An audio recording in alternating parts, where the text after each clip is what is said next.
In this tutorial, I will show you how to remove a green screen in Adobe Premiere Pro and replace it with a new background. First, import your video into Premiere Pro. Then, select your clip and go to the Effects panel. Search for the Ultra Key effect and drag it onto your clip. Go to the Effects panel and search for the Ultra Key effect. Use the eyedropper tool to select the green screen color. Finally, add your desired background behind your subject.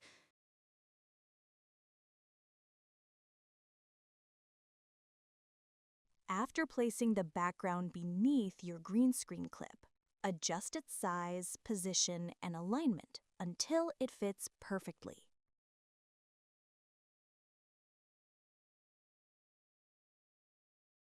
Play your video to see the green screen completely removed and the new background in place.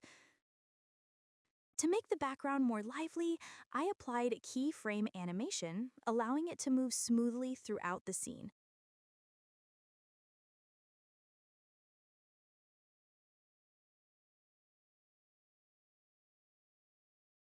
And that's it. Now you know how to remove a green screen, add any background, and animate it using keyframes in Adobe Premiere Pro. Don't forget to like, subscribe, and stay tuned for more tutorials.